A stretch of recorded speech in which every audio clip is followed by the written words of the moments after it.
can't change his destiny. Tiger Man does what he can. Until his destiny is revealed. We've heard this story before. A native people face an imminent extermination and the white man comes to save the day. But there's something about The Last Samurai that makes it different. It lets go of the Hollywood trope that the American hero is superior to the indigenous culture he dives into. The film isn't about the Western protagonist. It's about two warriors divided by culture. There's so much here that I'll never understand. Let's examine the way The Last Samurai creates feelings of empathy while subverting a Hollywood cliché and delivers an interesting message about life and finding peace.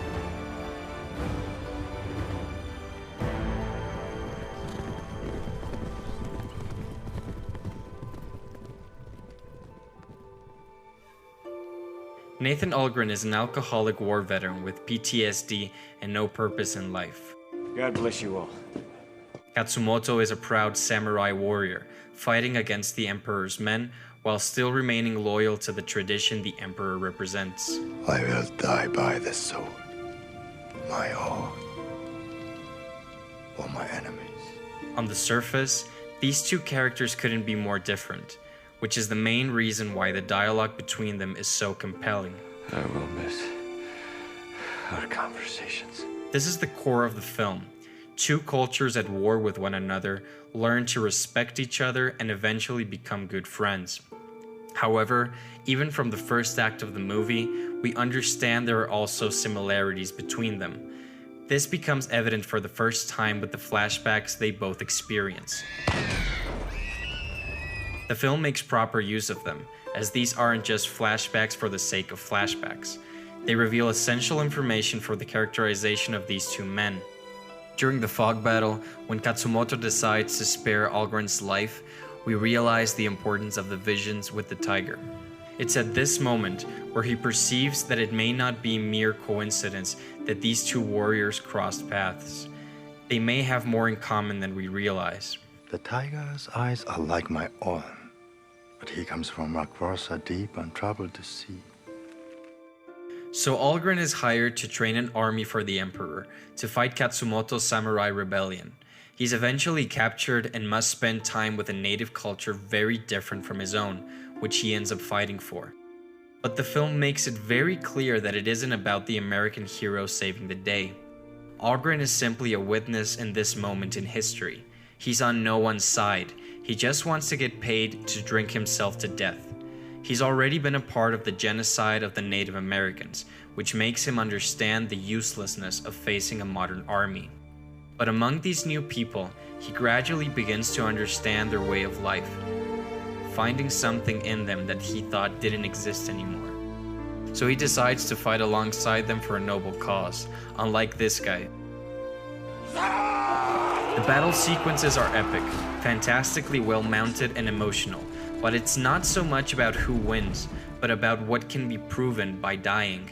And the movie isn't about the battles, it's about the relationship between these two warriors, about a broken man finding peace, and to witness the samurai culture in its final days. Algren's perspective allows us to discover the simple ways of the samurai through his eyes, and the painful transition from a country that valued sincerity and honor until death to a cold, technologically driven Japan. The final moments of the last battle encapsulate this perfectly, the end of the samurai and the beginning of an industrial Japan. The mastery of the sword and bow left behind for the efficiency of mass-produced firearms. The incredibly emotional scene captures what The Last Samurai are all about. To die an honorable death, rather than live a life without purpose. July 12th, 1876. I have been hired to help suppress the rebellion of yet another tribal leader. Rifles at the ready! Apparently, this is the only job for which I am suited. In spring, the snows will melt and the pastures will open.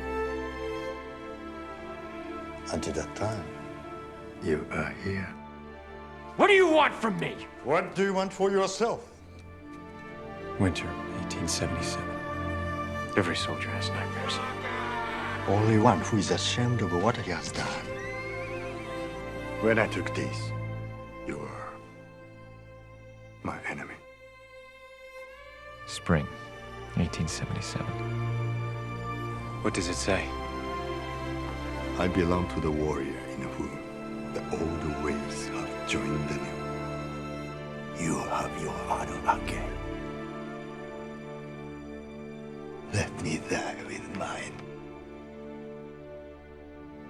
Tell me how he died. I will tell you how he lived.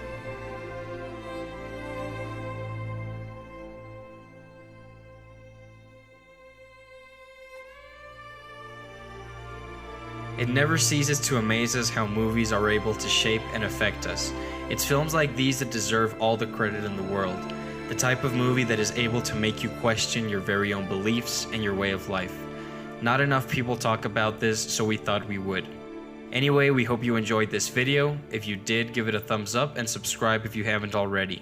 We upload videos every Friday. We love you guys for your amazing support. We'll see you next time.